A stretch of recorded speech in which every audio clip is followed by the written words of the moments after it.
Everyone loves meatballs. Subway makes them, Italian restaurants make them.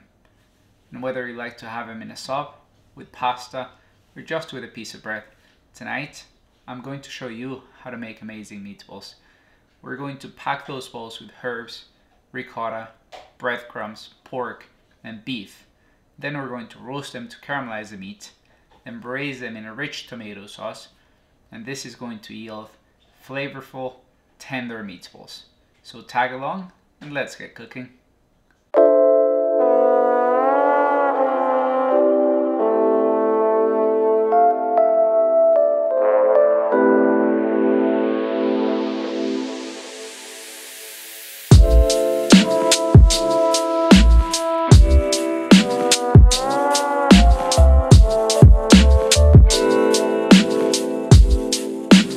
Today, I'll be showing you how to make one of the easiest recipes I've ever shown you. We're going to start this recipe by chopping a whole bunch of flat leaf parsley. We want to make sure we chop the leaves as well as the stems. There's an incredible amount of flavor in those stems, you don't want to be throwing them out. For this recipe, we'll be making a wet mixture as well as a dry mixture, and then combine them to form our balls. It's almost like making cookies, but out of meat.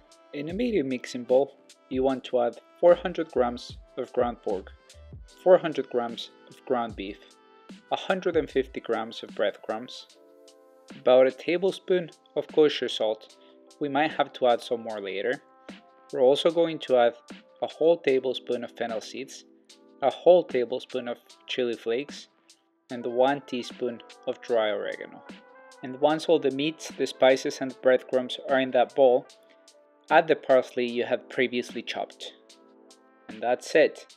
Now, start mixing it. Make sure you get your hands in there.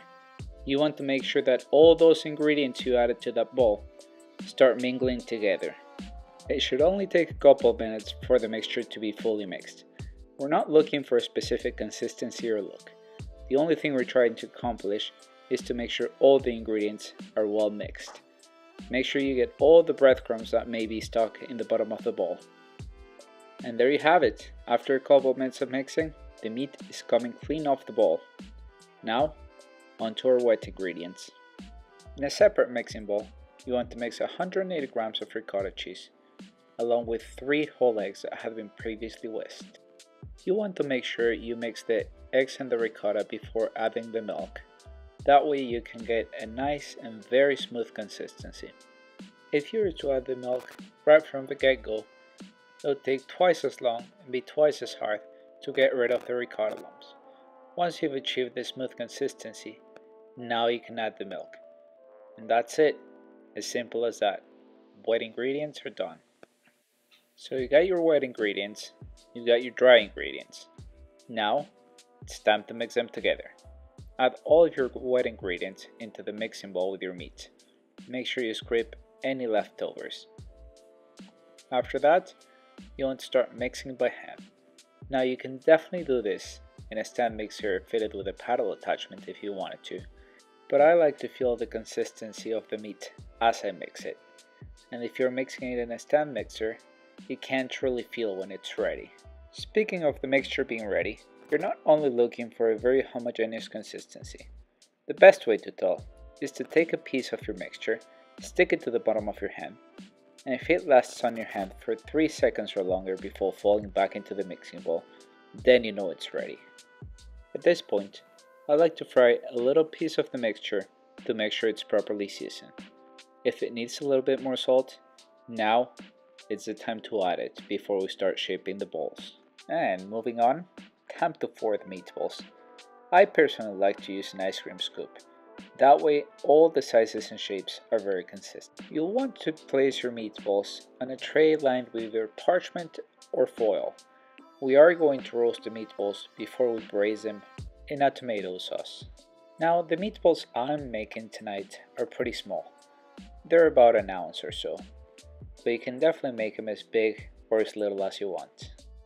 And just keep on rolling until the tray is full of meatballs. The only thing you want to be careful about is leaving enough space between each ball to make sure they all brown evenly.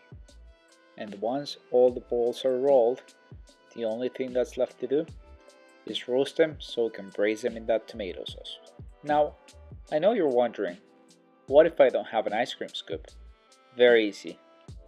Take a portion of meat between your hands, roll it around, and that's it. Pretty easy, huh? Now the only thing I like better about using an ice cream scoop is that you get a much more uneven surface, which helps the tomato sauce to cling onto the meatball. And now it's time to roast the meatballs in an oven preheated to 425 degrees for about half an hour or until golden brown. Last but not least, time to make our tomato sauce. In the pot where you are going to braise the meatballs, you want to add 2 to 3 tablespoons of olive oil, as well as 5 or 6 garlic cloves, depending on the size. Turn the heat to medium so the garlic starts roasting. Now in this case, I'm using whole tomatoes out of a can. You can definitely use crushed tomatoes. And for this recipe, we'll be using a 32-ounce can of tomatoes, whether they're crushed or whole. After your garlic has been roasting for about 5 minutes, it should start looking golden brown like that. Then, if you have any basil stems kicking around, you want to fry them in that garlic oil. I think using stems for the sauce makes a lot more sense than leaves. That way you can take the stems for the sauce and the leaves for garnish. Once the basil stems have fried in garlic oil for about a minute, they should become very fragrant and your house should be smelling amazing at this point. Now, you want to add the tomatoes all in at once. Make sure you scrape that bowl very well. Give it a good stir, turn it to low heat, and cook out the tomato sauce while your meatballs roast. After about half an hour, your balls should be golden brown, and your tomato sauce should have been simmering for about 20 minutes. You want to make sure your balls are golden brown like this. It's going to add so much more flavor to the finished dish. And now, all there is left to do is to add the balls into the sauce. Be careful to not burn your hands. You might want to use a spatula or something else. I've got some pretty thick skin on my fingertips, so this doesn't really faze me. Once all of the balls are in the sauce, you want to stir them to make sure every ball is covered with tomato sauce. This is what they should look like before they go in the oven. Turn your oven down to 300 degrees, pop the balls back in, and braise for about an hour and a half uncovered. After about an hour and a half of patiently waiting, this is what your meatballs should look like. Now the sauce looks a little bit dry in this case, because my oven was still hot from roasting the meatballs when they went back in, and it took a little while for the temperature to drop. But that's fine, we'll end up adding some water. At this point, you want to add 6 tablespoons of butter and start stirring that butter so it starts melting and emulsifying into the sauce. You want to be very careful because at this point, the meatballs are extremely fragile. And while the butter melts into the sauce, give your balls a little taste. This is basically the last chance you'll get to season your sauce properly. Make sure you don't screw it up, please. In this case, mine needed a little bit more salt. You also want to add about half a cup to a cup of water, depending on how much your sauce reduced in the oven. Add a little bit more butter, just for extra richness, and remember to remove the basil stems. And just like that, meatballs are done. Now it's time for you to use them as you please.